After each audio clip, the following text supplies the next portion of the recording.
What's up guys, the Strong Boys 19 here. This is going to be my latest update video. This update is for the end of the month, now the 31st of May, and for this type of update I have decided to purchase not only some CDs and a few records, but I've been in the mindset of being interested and inspired to buy a few books. Not that I am a massive book reader myself, but at the same time, there was this sudden change of direction that I would like to read some books that are based on something as either biographical to a band or a musician who I love, or just to read something that has a lot of facts about this or that in music. And with that being said, let's dive into the books first off. And most of these books I've purchased, I went to Waterstones in the city centre of town, and I couldn't have been any happier to finally display these in this update. I also would like to apologise that it's really bright on the webcam, and the change of quality goes in different directions. It's a pain in the ass, but I'll just have to deal with it. So the first book here is the Oasis Supersonic book, and this was made around the time when the documentary of the same name came out. I am looking forward to read this book because not only that, it's very biographical into a lot of things for Noel and Liam Gallagher, but with other members of the band, with a ton of the uncut interviews that's been inside this bad boy, and this has a lot of unseen photos and pictures of the separate bandmates, and loads of detail about what's been going through the heart of Oasis. And I am really glad to pick this up and start reading it. The next one, this is a book from a band that I have been listening to a lot. As I've mentioned, Kraftwerk, since the past few weeks. I've been listening to them a lot, and this book did caught my eye. This is Kraftwerk, Future Music from Germany by Uwe Schutter. I might have mispronounced that, and I do apologise. And I haven't been diving into this particular book yet, but ever since that this really caught my eye and interest, why not just pick this one up? The next one, this is a book that I really was so looking forward to purchase and add it to the collection, and this is The Storyteller by Dave Grohl. Tales of Life and Music. I have always loved and appreciated Dave Grohl because I see him as a very open-minded, hilarious, and just a beautiful musician, and as a person as well. And from what I have seen, that this did get a lot of praise reviews, and no wonder it says here the Sunday Times #1 bestseller. I love the man.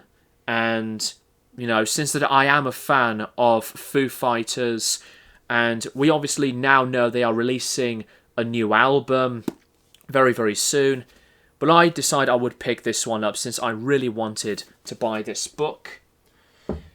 Now, the last two, just like with the Supersonic book, are Oasis involved. This is a book called The Truth by former Oasis drummer Tony McCarroll, and I have been reading this book a lot. I am more than halfway through this.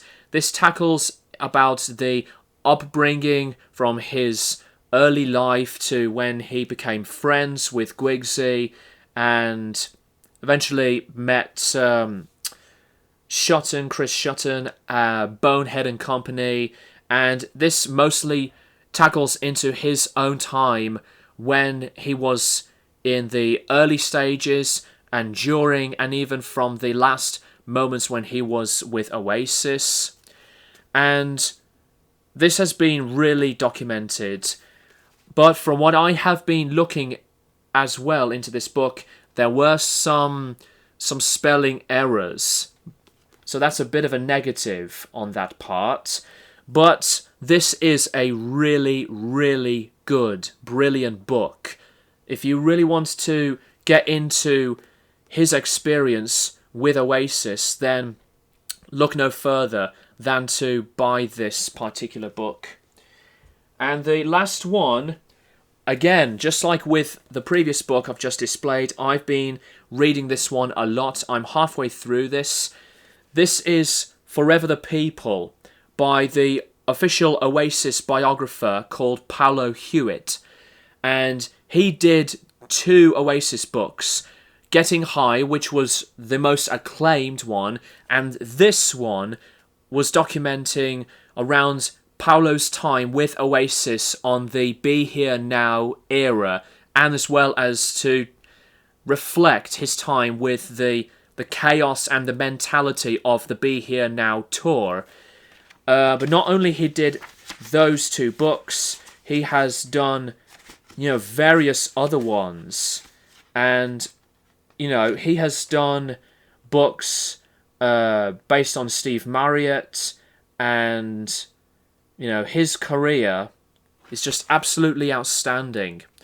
I highly recommend this book, by the way. It's hilarious and yet very deep into the change of personalities between the band, and from what Paolo himself has described and decided to cast out his own actual vision from behind the scenes, during, and from the moment he decided to, be away from the band when they became so big around this point.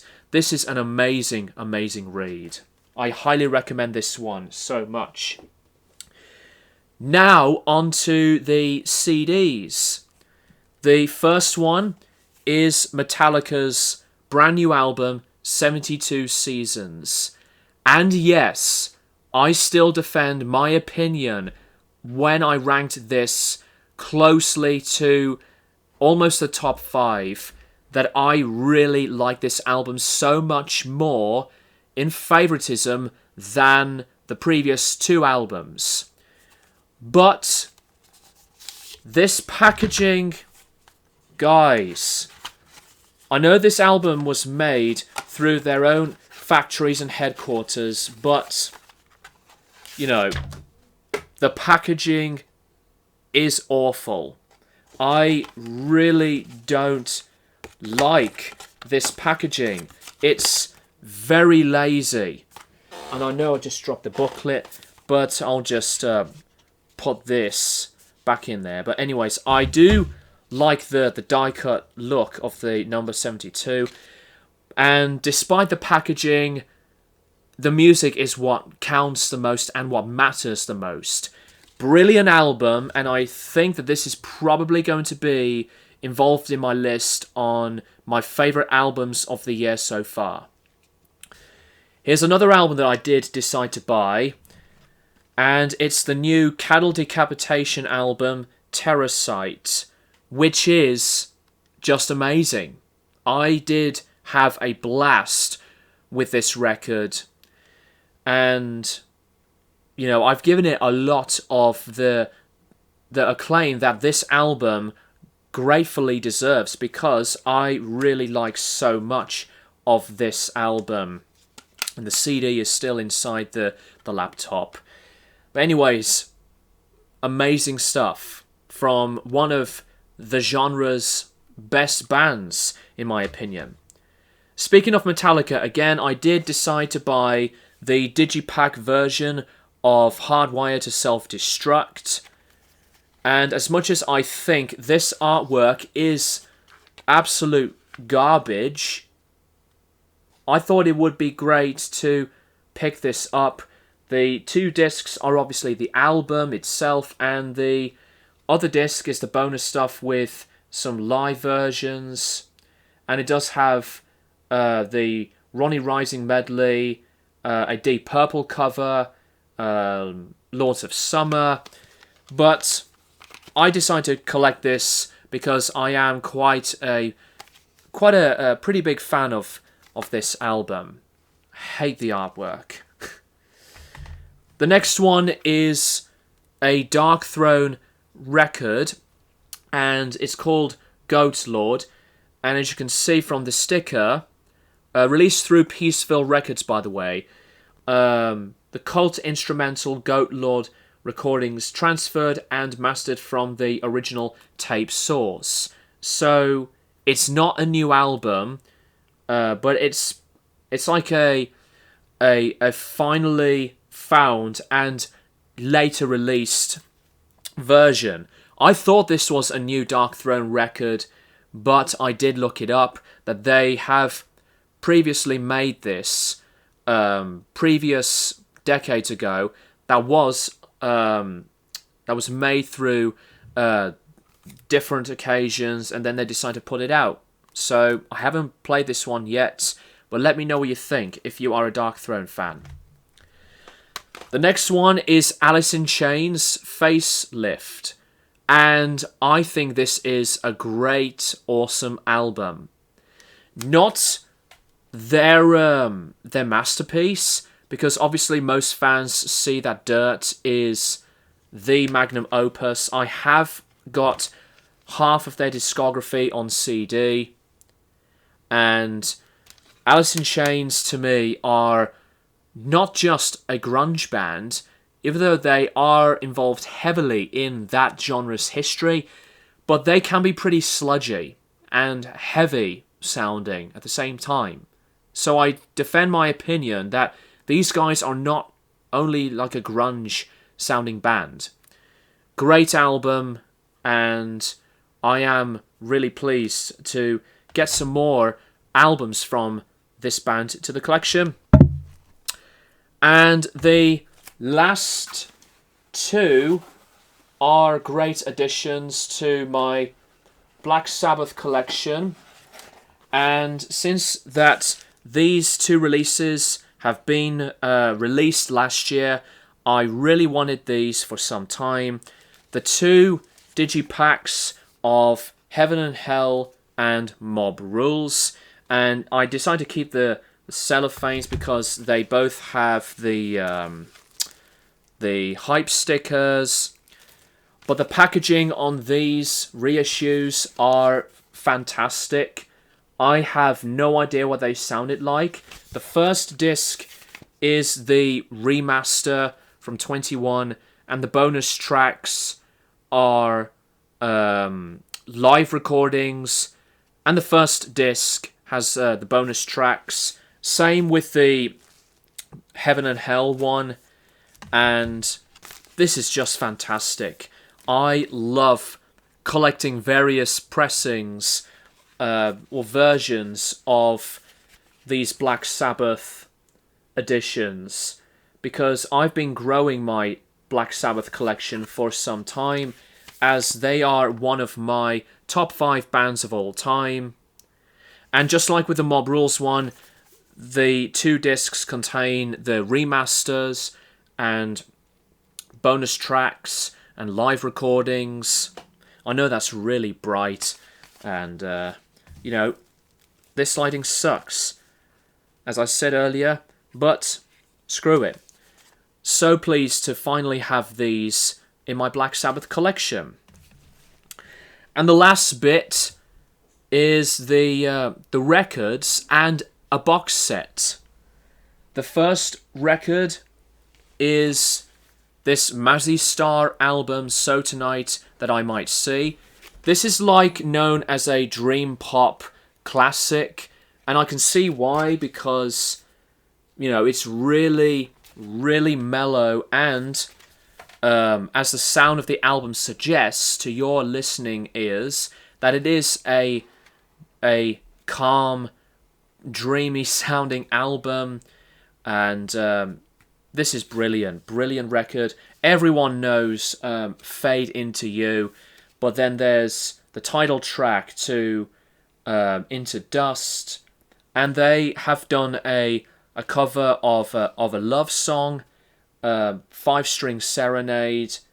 But this is an excellent and yet an essential record in the genre.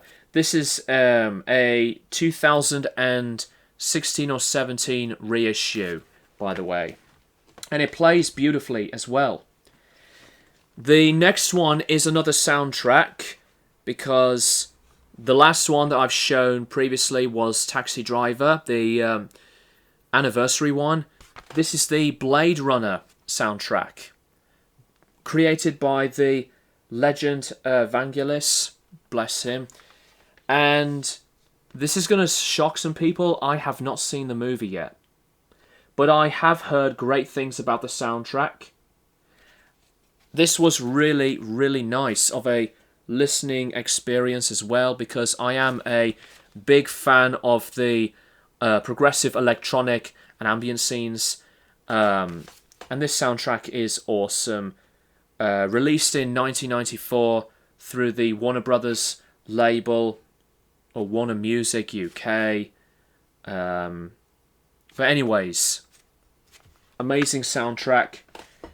The last record is another one that is actually, by the way, the biggest selling electronica album of all time. Moby with Play. I do love this record.